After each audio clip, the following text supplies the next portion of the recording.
За өдрийн мэнд. За өдрийн мэнд. Би тэг Төв номсонд ирсэн байна. За.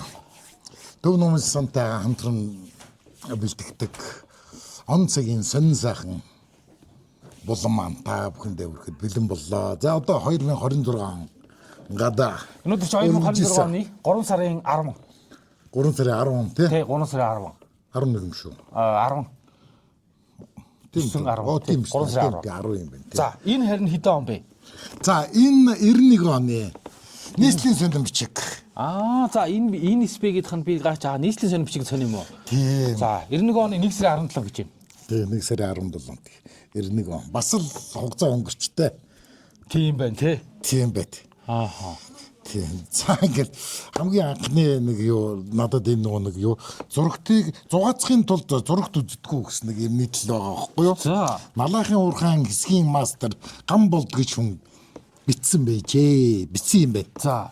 Улс орондоо болж байгаа үйл явдлыг тодорхой мэдээж шинэ мэдээлэл авч дуу хөгжим сонсохын тулд бид зурагтайхаа өмнө тугсан судгаа гэж байна шүү. Ааха. Сүүлийн үед нэвтрүүлгийн хэлбэр сайжирч үнэтэй сайхан мэдээлэл өгөх боллоо. Гэвч Монгол хүний сэтгэхүйн онцлогт тохирсон амьдралын жирийн үннийг гоё чимэлгүүгээр харуулсан үзэгчдийн толгойд үлдэж хоцрохуйц нэвтрүүлгийн хэвссэн хэлбэрийг бий болгох талаар ярилцмаар байна гэж. Ухаа. За тийм байгаа. Сонины итгэвчтэй бичих юм байна тий. Ер нь тийм баг. Тий, тэрээс мэрэгжлийн хүн биш. Биш шүү. Налахын уурхаан хэсгийн мастер гам болдог гэж шүү. Тийм байна. За. Тий, ялангуяа залуучуудын ёс суртахууны сэдвэр хийсэн нэвтрүүлэг чухал шаардлагатай. Залуусын нэг онцлог бол үйл явдлыг шуудхан тусгаж авдаг. Ийм зурагтын нэвтрүүлэгт үгийн соёл, үйл явдлын үннийг эрхэмлэх нь чухлаа. Мөн өсвөр насны хүүхдэд багчуудад амьдралын үннийг ойлгуулсан, түүнд зөв чиглэл өгсөн бодиттой сурталчилгаа бүхий нэвтрүүлгийн цагийг нэмэх, нэвтрүүлгүүдийн цагийг нэмэх юмсан. Ааха. Зурагтын нэвтрүүлэг нь бухимдал үүсгэж байгаа үйл явдалд бодиттой тайлбар өгдөг байх нь зөв юм аа бас. Гэтэл бухимдлыг дэврэх хэрэгсэл болон хувирж мэдхээр байна. Жишээлбэл бухимдал нэвтрүүлгийн дараа гэд бухимдал гэж нэвтрүүлэг гардаг байсан юм. Байж за. Тэр 91 очид бухимдалтай үе юм чи. Нэвтрүүлэг нэртэл бухимдал болоо. Бухимдал нэвтрүүлгийн дараа хүмүүсийн айдас жигшил нэмэгдсэн. Малахын уурхад гарсан ослын талаар маш бүдэг бүрхэг нэвтрүүлснээс худлаа 100 үг тарж уурхаа бараг бүхэлдээ дэлбэрсэн мэтэр шуугилдсан. Мөн нэвтрүүлэгч осол гарсан лав штрекийг буруу хэлж байлаа. За лав штрек гэдэг нь одоо лайв биш л багтай. Энэ нэг юуны лого. Тийм уурхайн хэллэг л багтай. Кино концерт бүжгийн дундуур хоршоолол хувийн үйлдвэрийн барааны сурчлагаа явуулах нь тохиромж муутай юм аа. Эргэж бодох бодол гэдэг аятайхан Монгол киноны дундуур ийм гинтийн реклам орж ирж хүмүүст тавгүй байдалд орсноо гайхан ярьцгааж байна. Энэ бол бас бодгол зүйл шүү. Зурагтын нэвтрүүлэг зугаа биш. Харин ёс суртахууны хэв хэмжээнд явагдах чөлөөт мэдээллийн хэрэгсэл урлаг гэж би ойлгодоо гэд. Зөө. Малахын уурхайн хэсгийн мастер гам болд гэж өөрийнхөө бодлыг ингэж илэрхийлж байсан байна. 91 онд. Энэ ер нь энэ мэтгэлцэн ер нь хизээч дуусахгүй юм билээ. Ер нь нэг телевиз, урлаг, уран сайхан биднийг соён гэгэрүүлэх ёстой. Тий, үгүй ээ. Дэнэн багш нь тэгээд илцсэн юм шүү. Бүх урлагийн дотроос хамгийн агуу наварлаг гэдэг. Зүгээр хүмүүсийн пропаганда байдлаар ашиглах гад тий. Яг тэгээд илцсэн шүү дээ. Энэ нэвтрүүлэг нь хүртэл бухимдал нэртэй багтай байх. Тий, одоо ч гэсэн ингээл явдаг шүү дээ. Одоо ч гэсэн дахиад ингээл тий ингээл та нар хэрэгтэй хэрэггүй юм хийж जैन тий. Хүмүүсийг сайн сайхан дуурайлсан юм хийгээч. Үлдэх юм алга байна штэ гэл. Тий. Тий. Тэгс ингээд 91 он одоогийн 2026 он ирчин тэнгэр газар шигтэй уулна. Тий. Тий. Тэгтэл энэ шүүмжлэл одоо ч хэвээрэл явж байгаа. Тэгэл ер нь тий ингээд нөгөө нэрээ ингээд энэ телевиз entertainment media салбар хүмүүст одоо муугар нөлөөлдөг үү, сайнаар нөлөөлдөг үү гэдэг дээр бол энэ маргаан дуусахгүй билээ. Тий. Тэгээд энд яг эхэндээ бол их би яг ингээд тий яг та зүгээр нэг жирийн тий үнний гоё чимэлгүүгээр харуулсан үзэгчдийн толгойд үлдэж хоцрох нэвтрүүлгийг тийм ээ одоо их болгооч гэд үг нь тийм ээ. Өмнө нь болохоор нэг дандаа эн чинь дандаа суртал нэвтрүүлэгтэй байсан үе шүү дээ. Тийм бах нэрээ тий 90 оноос өмнө бол тий харин дандаа л ингээл одоо юу гэдэг нэрээ одоо юу гэдэг нэрээ тэнд тэгж яана энд ингэж яана гэсэн л нэг юм чөлөөтэй юм нэвтрүүлэг нэрээ байхгүй юм. Юурээс байхгүй. Тэгэхээр тэр амжилт эсвэл ингээд нэг одоо нэг буруу шаасан нэг тий зэмлсэн өнгө өстэй юм уу? Эсвэл нэг магтсан. Тэгээ дундуур нь зүгээр нэг тий. За ер нь ховордоо.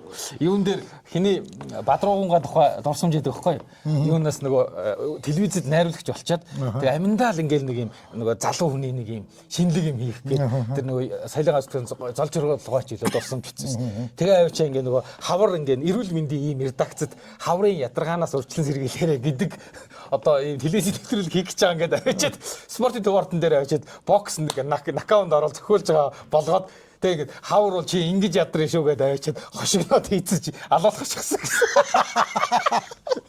За. Тэгээ нөгөө боксчт нь бидний ингээд тэнийг мангар хүнийг өгтлэн зоддог гэж ойлгууллаа гэж коммент тавиа. Тэгээд телевизийнх нь яагаараа чи ийм балаа юм сидж хийдэй чи.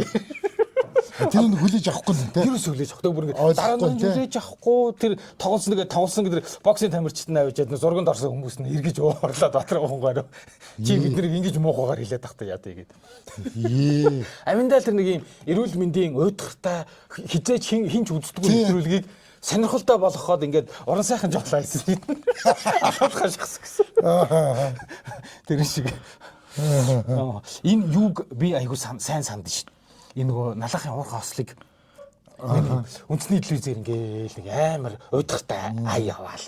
Тэг ингээ нэг юм ингээ нөгөө юмны налахын уурхай тосол боллоо гэж. Бид хит жоох хүүхдээс. Тэгээд нөгөө эндээс хиний шаруугаан сэтгэлийн их шиг гэдэг хөгжим ингээд бэкграунд болоод ишилээд идэхгүй. Энээс үүдээ тэр сэтгэлийн их шиг гэдэг хөгжим ингээ нөгөө гашуудлын хөгжим болцсон. Тэгсэн чинь уулан тэр чинь маш гоё бүр шаруугаа их нэртэй зориулсан, гэргийдээ зориулсан хөгжим байгаа байхгүй уулна. Тэр юу одоо тэр улс төрийн тэргүүнүүд ингээл нас орохоор бид нар дагаад аюу харамсдаг байлаа шүү дээ. Оо тэгэх бах нэрээ. Гог хүчээр харамсан. Гог яг юм. Радиогоор нь дандаа ингээд нэг юм симфони аяс нэг амар өөдөлтэй. За голдуу баах махал гэсэн шүү дээ. Амар хүнд. Тий. За тэгээд телевизээр нь за нэвтрүүлэг гарах юм бол хунт нуур гарна. Тийм гэсэн тий. Аюу сан би яагаад хунт нуур би дандаа гаргадаг юм би мэддэггүй шүү дээ. Яг ингээд нэг төрлийн том хүн хөхөд хунт нуур телевизээр шууд програмцдаж орж ирдэг гэсэн. Тий. Тэгээ хунт нуур ороод ирдэг. Харин тийм гэсэн. Саяхан чинь хэдэн жилийн өмнө л бас нэг ингээд Оросын төвдлийг сонт нуур гаргаад унлаа. Путин нэг юм болчих. Нэг хэсэг шоугч нэг 2 жилийн өмнөхөн бахаад байгаа. Тийм ба. Гинт шуугаад гэсэн. Тэгээ би тэндээс ах мэдсэн. Тэр нөгөө болт 5 гэдэг парламент хийсээс төвчсөн. Тэр ах ингээд нөгөө за Оросод хунт нуур гараад хэлсэн. Кремлд нэг юм боллоо. Нэг том хүн чат хийжтэй. Тэгээ би ингээ гас доор нь амар олон ахмад хүмүүс харин нэр Оросууд ингээл тэгээ том дарга хөхөд хунт нуур гараад эхэлдэг. Тэгээ энэ одоо нэг кинон дундуур те эргэж бодох бодол гэдэг айтайхан Монгол кино ингээ гарч ирсэн чинь дундуур реклам орж ир доор гэдэг шүү дээ. Энэ ч тэгэл зайлшгүй шүү дээ. Тийм ээ? Тий. Яа тэр үед нэр үндэсний телевизэд ороо кино үзэх бол бас лаваа байсан шүү дээ. Тий. Гоо Оросын бас нэвтрүүлэг бас л тийм байсан шүү дээ. Тэр үед ихтэй аягүй сонир. Бид нэг рекламыг сонирхолтой үздэг гэсэн. Тий. Нэг тийм ингээд отооных шиг ингээд залхааддаг. Аягүй сонирхолтой ингээд үзэл хийдэг гэсэн. Яа тэр шин юм те. Харин тий гоё нэг гоё өнгөтэй. Тий чинь. Үнэ. Рекламыг үзэл хийдэг гэсэн. Ялангуяа тэр яг ордын реклам бүр гоё. Тэр нэг уншилтан те одоо ингээд закадарнаас гэж хэлдэг шүү дээ. Тэр нэг ихтэй хоолой уншаал яахгүй тий. Сникерс реклам бол ямар ч гоё юм. Тий. Өдөр чи Америк рекламыг шууд аваад шууд улаад Оросод хийчихэ. Тий шууд Оросод бат гэдэг. Тэр царай мэрийг нь хараач те. Тий яг Америкт л байгаа. Тэр тий. За дараагийнх нь. Энэ луу үндсэн шогчд гэдэг бас нэг юу гарцсан байгаа. За. Тэгэл энэ ингэж байгаа. Улаанбаатарын гурван комбинатын одоо 85 жилийн 85 жилийн төлөвлөгөө хугацаанаас 2 сарын өмнө биелүүлсэн учраас гавшгаач хам толон гэдэг хүндтэй алдар хүртэж 91 оныхоо босхийг алхлаа. Тэгээд гавшаатынхаа өдөр тэмдэглэхээр хошин шогчтой нэгдлийг уран бүтээлчдийг уурлаа. Тэд төсөлтийн маань хүлээн аваад гэж байна. Одоо чи тэгээд одоо цааш явж өгнө. За бид хошин шог тоглолтоо үзүүлнэ. Үдшилгийг чинь хөтлөн. Тэр уламжлалт 10 аваргын чинь нөхөрсөг шогийг зурж өөрсдөд нь гардуулнаа.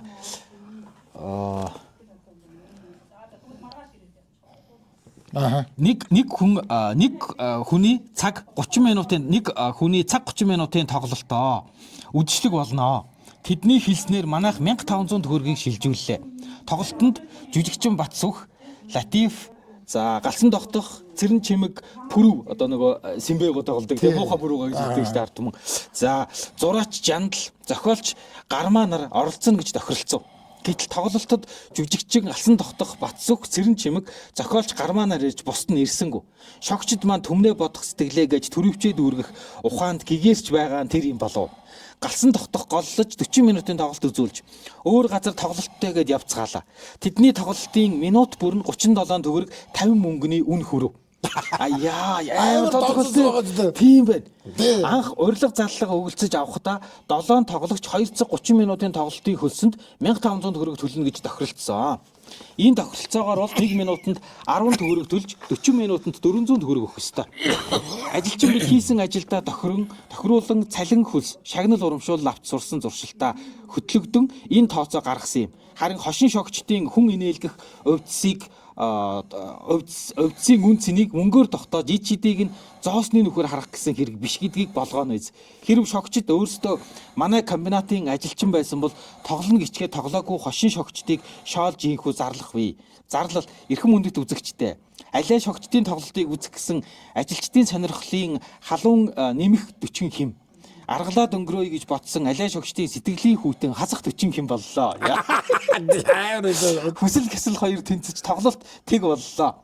Нүд улаан мөнгө цагаан гих бодлын ёс нэг гих бодлын ёс эхэлж байгааг мэдэгдээ. Ёс эхэлж байгааг мэдэгж байгаа юм уу? Ёс эхэлнэ. Тэгээ нөгөө 9 гэдэг шиг юм байлгүй. Зарлагч Латиф харин пүрв буюу Симбэ бол дарга тандл гэж хэлэхэд энэ хошин шогчдын нэгдлийнхэн байна шүү. Тун тусгүй улстай. За тийм ээ дарга. Бөө мөнгө яагаад заллаад авчихсан юм аа? Тэднийг ганц уулгаад өгөх юм биш үү? Тийм ээ дарга. Ажлаас нь халаад за тэгээрээ дарга. Иви манай муу дарга ийм сайн хүн шүү. Хээхээ гэх юм болов. Нэрэл өөрсдийгөө шоглодогсон бол гэд. Чи мягмарч яв гэж хүмбитсэн байна. Юунд тоглолтын дээр өрцсөн юм байна л да. Одоо ажилчтай уул нь амар лаг тооцоо хийсэн байна те. За яг 7 хүн. Тий 7 хүн 230 минутын тоглолт. Яг ийм 7 хүн оролцсон. 230 минут танаа дээр тоглоно. Угаа өдөр зүв байхгүй юу? Уул тий ингээд тохирцсон бол те. Тий яг үн те. Яг амар тооцсон биш те. Ингээ үүнүүдийн чи ингээд 1 минутанд хэдэн төгрөгөө. 7 үнэ те. Тэгэхээр ингээд 7 үнээс чи 5 хүн нэрвүү те. 2 нь байхгүй. 5 хүн ирээд 40 минут цаг 2 цаг 40 минутын тоглолтны тий 2 цаг 30 минутын тоглолтныхаа 40 минутын тоглолт явцсан гингод. Яа ясал. Бас нэг л атаатай шүү те. Айхтар. За одоо энэ их сонирхлаа шиг хонжоо хаагч гэж байгаа байхгүй юу? Одоо дайны чинь цас бодроо замын гэрэл бүдгэрхэн тусах их хотын захын хороолол хаяа ганц нэг машин бас автобус өнгөрнө. Шиний 2 цагт автобус зогссон байх учиртай. Гэтэл юу автобус вилээ? Шиний ээлжний ажилтныг хүргэж өгөөд буцаж явсан тэр бизээ. Үгүй ээ, тэднийг зарим нь халтур хийж явдаг юм байна. Үүнийг би баримтаар хэлье гэж байгаа байхгүй. За 90 оны 1990 оны 12 дугаар сарын 29-ний нөөс 30-нд шилжих шөнө 2 цагийн үед нэг найзаагаасаа буцаж явв. Унаа хайлаа. Такси бүр хувийн тэрэгч байдаггүй. Явган алхаж явв. Автобуснууд хоош урагш шөнгөнөн өнгөрнө. Дотроо хүнтэйч зогсохгүй байлаа. Харин нэг автобус зогслоо. За ил тодтол ярилцсан шүү дээ л үгнэ. За тэгээ хаана үргэх юм циркэн тэнд.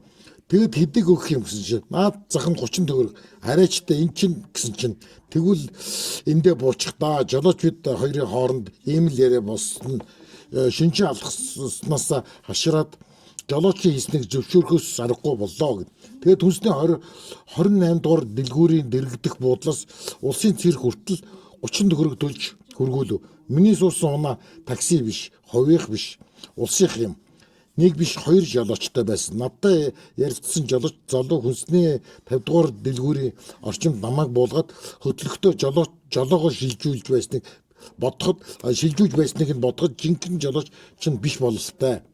Ийм байдал Ослын үе таалгыг нээдэг биз гэж бодогдсоо гэн шууд матж байгаа шүү дээ. Аваад шүү дээ. Улс даяар бензин шатхан ховордож үнд орж өдөр нийтийн тээврийн автобус сааддаг гээгүүвлөө. Гэтэл тэд маань өдөр хэмсэн шатхуунаараа шүн халтуурдаж явдаг гэжээ. Тэр шүн автобусны 2 дугаар паркийн диспетчер хэсгийн дарга механик нар 1-р хороол улсын багшийн дээд сургууль чиглэлийн 1-р хороол улсын багшийн дээд сургууль чиглэлийн диспетчер зэрэг холбогдох хариуцлагатнууд 2-р баазын 228 дугаартай автобусыг гаражта байгаа гэж бодож байсан болов. Яа, багш чи шагдар гинэ. Амар матхан те. Амар. Яа. Гэхдээ энэ тэгэд айгүй төвхтэй те. Энэ хүний ингэж хэлэх нь зөв. Уул энэ чинь ингээ нөгөө улсын юм аваад яваад байгаа. Гэтэ нөгөө хүмүүс нь цалин багтаа. Тэгээ стимул өөрөө нэг юм те ингээ нөгөө чи уул нь хинч гисэн амьдрал ахугаал дээш л маяр байдаг гэжтэй нэг хэцүү. Яа. Оо бүр автобусаар такси идсэн юм байна те. Яа. За одоо хамгийн супер юм гарлаа. За нөгөө юм чинь. Нөгөө хар яргийн хүн алтан цогцоо нэг чинь гээд 1991 оны 1 сарын 17-ны өдөр анх гарч исэн байна. Тийм байна. Энэ анхных нь уу? Энэ анхных нь бүр анхных. Тийм үү. Нэг хэсэг чи нэрээ явсан. Бүр телевизээр яриа л тий. Алтан яхаар заавал алтан цогцны хэд байгаа нэр нь. Хинч угаа одоо чи байгаа. Айгуу учиртай дий. Тийм үү. Тэгээ айгуу учиртай. Тийм тэгээд яг ийм сонин дээр те нийслэлийн сонин бишг дээр гарч ийн гэдэг чинь уш том юм байхгүй юу? Энэ зохиолч дожоодорж балга хөл угарсны балаг Цэдэн балын залуурч авгаан тухай маршлыг хорлсон гэсэн зураг ном бичсэн удахгүй уншигчдын гарт очих болно. Мөн Цэдэн бол Бэрэттэй холбоотой байсан уу гэсэн номоо бичиж дуусчээ. Энэ 7 хоногийн сүүлчээр явагдах телевизийн сонирхолтой нэгэн нэвтрүүлгээ бэлтгэж байхад түүнтэй манай идэвхтэн туяа ярилцлага хийснийг уншигч танаа төлөвлөж байна гэж байгаа байхгүй юу. Нэвтрүүлэг хийж яхад ной үлчирсэн юм байна. Энэ дожоодор гэж энэ зохиолч одоогийнхоор бол ер нь ийм юу зохиол юм те. Агата Кристи тэрхүү ийм юм бичдэг төрлийн хүн байсан юм биш үү? Тэр үед хаалттай гэд бичвэлдэг гэж байсан байж магадгүй. Фантаз нэг юм. За яг Агата Кристи биш тийм фантаз зөвмөлт тэгээд адал явдалт нэг ийм. Тий. Тэгэд энийг ингээд ижил ургуулсан бодоод ярьчих байгаа бодвол. Үгүй тэр хүн ярьсан байхгүй юу? Тийм үү? Тий. Хараа ингэж байгаа. Манай сонины уншигчид танд ер үсэн нэгэн загтал ирж үүний мөрөөр шинэ нэвтрүүлэг хийхээр бэлтгэж байгааг чинь сонслоо. Тэгсэн чинь додод орж байгаа. Тийм ээ надад өнгөрсөн оны 4 дугаар сард өөр тохиолдсон нэгэн гэр бүлийн үзэгдлийн талаар бичсэн сонирхолтой загтал ирсэн. Сүүлийн үед хар гаргийн хөлөг хүмүүсийн тухай шууган бичиж ярилцаж байгаа. Энэ явдалтай холбоотой юм л да.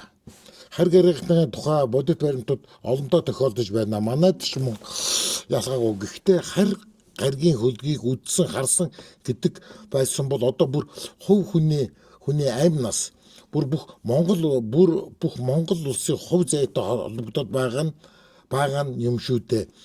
Энэ талаар бидний сонирхлыг их татаж байгаа юм гэж байгаа юм. Хаанхын хин гэдэг хүнд ямар зүйл тохиолдсон юм болоо гэж асуусан чинь яг энэ Сэлэн аймгийн хараад Төмөрбаатар гэдэг хүн гээд. Энэ яг бодит хүн байхгүй юу? Яагаад гэх юм бол манай найз Сэлэнгээ биш үү? За. Энэ үндэ хамаатан. Хөдөөнийх нь хамаатан гээд. За. Тэгээ манай хүмүүс яа гэл. Тэгээд яг бодит хүн. Тэгээд нэг жоохон тийм нэг юм. Нэг юу хөөдөө одоо юм дэгстүүлж ярьдаг төр. Тий. Нэг юм тийм юм байдаг штэ. Тий ингээд хэсэг ярьдаа мартчихдаг. Тий зүгээр л ингээд юм дэгстүүлээл яриад байдаг. Тэр нутгийнх нь ч гэсэн мэддэг. Багт тийм хүн гэж тий. Тий Сэлэн аймгийн хараад Төмөрбаатар гэдэг хүн. Энэ хүнээс надад загтал ийш. Энэ Төмөрбаатар гэдэг хүн нь заа юу. 20 эдгээр настай хүн штэ. Тий. Тэр үдээ штэ. Тий. Одоо 23 настай гэж байна. Тийм байна. Одоо 23 настай эхнэр нэг хүүхэдтэйгээ амьдарч байгаа гин.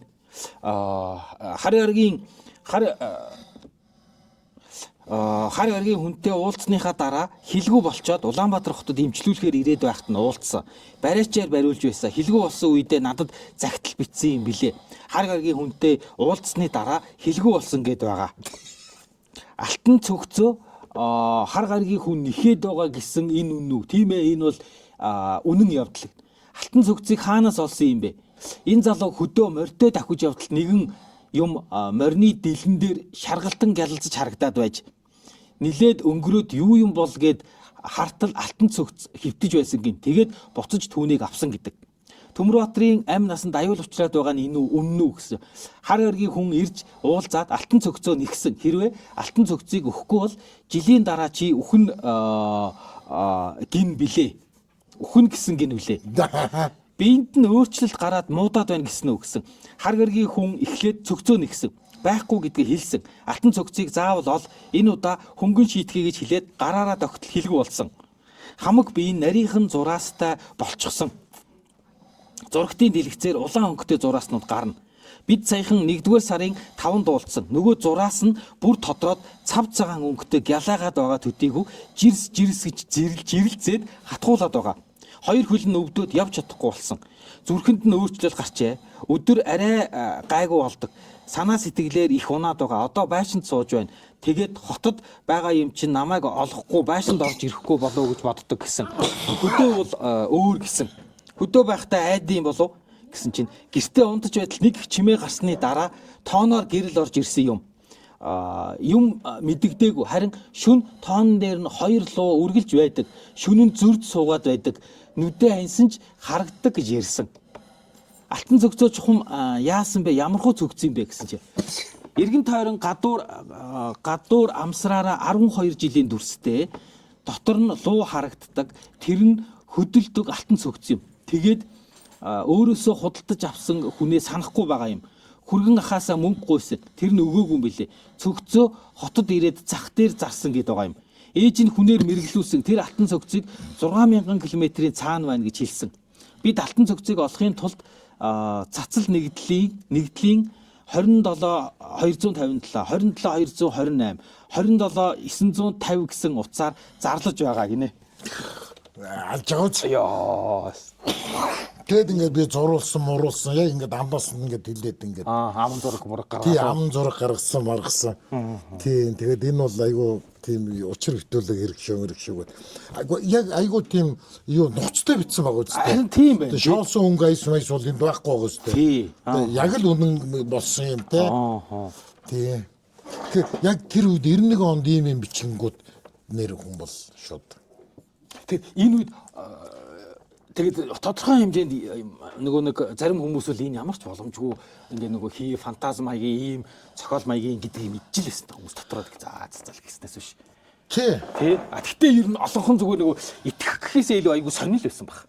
Би үл нэг тийм одоо ингээл амар итгээд шуугаад ах гэхээсээ илүү зүгээр нөгөө хариуг ингээ сонирхолтой юмар цангацсан. Нэр чамаг тэгэхээр ч л тэгж. Би бол нэг итгэж өрөөгүй. Харин тийм би юу ч гэсэн энийг хүмүүс ингээ нэг тийм үннүүгүй юу гэхээсээ илүү зүгээр л аюу зугаатай байсан сонирхолтой. Зүгээр нэг юм сонирхолтой зугаатай мэдээллээр цангацсан байсан хүмүүс. Тэрнээс яг энэ ингээл энэ үннүү худлаа юу гээл ингээл нэхэл шалгаад нэг би бүр санд штэ. Яг юу тэр одоо санжаар телевизээр гарч ирсэн тэр бүр. Одоо тэгэхээр үндэсний телевизээр гарч ирсэн бол таарах гэдэг шүү дээ. Тийм нэг л телевиз байсан юм. Тийм. Тэгсэн чинь сурвалжил очсон. Тэгээд нэг энэ юунаас юу гэлээ таншинаас ингээд жижиг ногоон хүмүүс гарч гүйсэн. Энэ нөхөр харсан. Яг энэ нөхнөөс гэдэг. Яг ингээд заагаад ингэж ярьж. Тэгээд нөгөө үзмэрч нөгөө хэн блэ? Дасцэрэн билүү дээ. Тийм, дасцэрэн хэлэгч зөвлөх үстэй. Тийм. Тэр чинь бүр ингээд бүр яг нэвтрүүлгийн шүү. Ингээд уул руу гараад явж ирсэн. Тий. Тэр бүр нэвтрүүлэг байсан. Тэр нэвтрүүлэг би сандаж шүү. Ингээд гараа алдлаад ингэж чад эргээд идэг. Тий. Тэгэл ингээд тэр бол амар ингээд ард нь сонио ай май тавьчихсан. Тэгээ ингээд эргээд би ингээд эргээд онгот нь эн чинь ингээд газараас хөндөрөөд тэгэл эргээд байгаа юм байна гэж бодоод. Тэрийг бол хараад ингээд нэрээ ингээд гайхширч байгаа юм чинь. Аа. Тий. Тэр яг ингээд явж яснаа. За одоо танд надад ингээд үлдээгээрээ. Би ингээд ганцаараа ингээд гараад ингээд явна гэдэг. Тэгээ би одоо ганцаараа холбоодох гэдэг гараад явна. Тэгээд нөгөө ардаас нөгөө камер ингээд дагаж явуулаад тий сонжоо. Тий холоос татж аваад тий. Тэрийг л айгүй сайн. Тэр тухайга хин нөгөө нэг парикч байгаагаас яг сурулжсэн билээ шүү дээ. Сэтгүүлч. Тэгээ бүр дарганд дуудаад тэдний үе шүү дээ. Тий, тэгээд тэр үеч яг нөгөө парикч байгаагаа чинь тэр үед нөгөө нэг Центавр гэдэг нэвтрүүлэг хөтэлдэг байсан юм байна. Яг шинжилгээ тань мэдхгүй. Тэгэн гол чи шинжилгээ хамаагаа гэж яриад байдаг тий. За цаан чи нэг хүн байна. Харин гэхэд холбогдоод байна гин. Очоо суруучлаад тэр гэдэг. Тий, тэгээ явсан гэсэн. Дотроо бол юу болж тэгээд айгүй сонирхож л атсан баг. Тэр тухайга хин парикч байгаагаа битсэн байсан дурсамжаа. Тэгээ хоёр халуус ав цай аав гэдэг. Ингээд хоёр халуус цай аваад тэгээд уул руу гараад холбоо барьсан гэл. За ингээд өнөөдөр хоёлаа өндөрлөе да. За өнөөдөр 91 оны 1-р сарын 17-ны нийслэлийн сонин бичиг гэдэг сонин уншлаа. 91 оноор аяллаа. 91 он гэдэг нэг бодлын асар ийм одоо контраст гэж хэлдэг тий. Асар их тийм яг эхлэл нэсэн. Амар ийм бужигсэн контрасттай 91 он бол амар. Бараг бүх салбар ингээд буцлаа л яг гэж байгаа нүддэггүй тий. Амар гэргүүд гараал, ачаачин шуугаан гараал. Тий. Өстэй. Харин би одоо ингээд 90-ад оны бодохоор саяхан Орсын кинонд байлаа бас хоёр ингээд нөгөө 90-ад оны тухай ингээд эхнэр шууд гэж тэр муухай битээд орсон. Тий, бид орсмаар муухай гэх нэг. Тий, ингээд 50 гаруй насны эмэгтэй байгаа байхгүй. Тий, тэгсэн чи ингээд нөгөө яг ингээд нөгөө дээрэмчд ирээд ингээд зөвхөн урсагын кино л доо дээрэмчд ирээд урдуур нь хаагаал нөхөртэй нь ингээд нөгөө ноцолдоод унсан чинь нөхөр нь ингээд нэг дээрэмчдийг явуулчаад машин дээрээ суусан чинь 90-ад он шиг санагдчихлаа.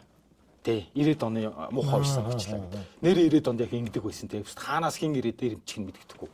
Тэр үе битээд орсон муухай гэл. Тэр 90-ад оныхоо тухай нөгөө Орсын жүжигчд яаж нөгөө нэг юу татвар төлдөг байсан тухай мухагаа Киркор хүртэл төлдөг байсан. Яа, тэр эркет. Тий. Орж ирээ шууд. За мөнгө. Тэр хиний зайлвал нөгөө Андре Панын нь штэ. Бригадын яг эсрэг дүр.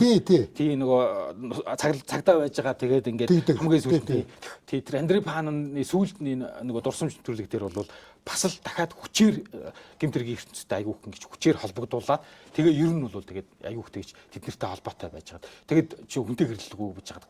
Өрөөнд гэртээ ганцаараа хүсэн юм шүү дээ. Асуурсаа олцсон гэсэн шүү дээ. Тий. Яаж өгсөн мэддэхгүй тэгээд. Яаж өгсөн мэдгүй. Би хүнд яг цохиулаад өгцөн гэж би бодоод байсан. Харин мэдгүй хүн цохиулаад өгсөн юм уу? Мэдгүй. Ямар ч юм. Тэгээ ер нь буруу гарын нөхдүүдтэй өөрөө буруу гарын нөхдүүд айгүйх орооцолдог гэсэн чинь үгүй зүгээр хитнэр нь гэж айгүйх хүчээр татаж оролцуулдаг байсан гээл. Орсын жүжигчдэр тухай ингээд нэвтрүүлэг бас хийх юм бол амар сонирхолтой юм гарч ирэх байхгүй юу. Гэхдээ маний үеийнхэн л мэднэ л дээ. Сонирхох бах л да тийм ээ. Тэрнээс манийс доош үеийнхэн бол нөгөө Орсын жүжигчдэр тэр болгоно мэдэхгүй. Жишээ нэгтэл Кортик гэдэг ингээд нөгөө Чичлэр утга гэдэг нэг хүүхдийн кино гардаг байсан. Тэгээ тэрэн дээр нэг тийм аюу тийм коммунист царайтай хүү гардаг байхгүй юу. Айгу мондөг одоо юу болд пенер болдог. Пенерийн дүрд шудраг пенерийн дүрд болдог. Тэгтэл яг амьдрал дээр тэр дээрэмч юм. Байсан. Тий. Нилээ хэрэг төвхт оролцож ирсэн. Яг тэр кино авалтанд багтаа хэрэгт холбогдсон байж хат нь. Тий. Наад чинь яг зөв дүрхтэй хүүхдийн авъя гэд найруулагч навд олцсон байв. Тэгээ хоёр ч кинонд болсон. Хөрөл шоу тэгээд Чичлэр утга гэдэг нэг хоёр. Тий, дандаа нэг тийм хүүхд нэг юм эх орны дайнтай холбоотой. Шал өөр дүр гаргаад тий. Амьдрал дээр бүр яг эсэргээрээ. Тэгээд 91 онд бол яг энэ үед ээжтэйгээ цуг гэртээ Москвагийн гэртээ хүнд буудалтлаа. Тулуулаад ч өгсөн байсан. Тэр тэгэж өгсөн. Нэгматуулна гэдэг тэр нөгөө нэгматуулна гэж сонсч нөгөө нэг тий далайн дээрч 20-р зууны далайн дээрч тоглодог нөгөө картист. Тий. Тэр Оросд айгүй сонирн байсан бата карата марата гээл ингээд. Тэгсэн мөртлөө тэгээд карате хүн яг тунд алуучдаг юм гэхээр бүр хүмүүс ойлгохгүйсэн шүү дээ. Задуулаад өгцөн гэж юу гэдэг тий. Тэгэхээр чинь мэдээч тэр том нөхдүүдэд лаалуулаа гэсэн. Гэх мэтлээ. Айгүй тийм харамсалтай тийм гэмт хэрэгтэй холбоотой юу жүжигчид айгүй их байдаг. Тэрний түүхийг ярих юм бол. За ингээд өнөөдөр бид тэр нэвтрүүлэг энэ төр хүрээд өндөрлөө. Тэгээд дараагийнхаа нэвтрүүлгийг бас 91 оноос ингээд хоёр дахь хэсэг болгоод үргэлжлүүлээд үргэлжээ тийм ээ. За. Яг л 91 онд их сонь юм аягүй их зөндөө байсан. Ааха. Тий. За. За тэгвэл дараа 91 оноо дахиад үргэлжлэе.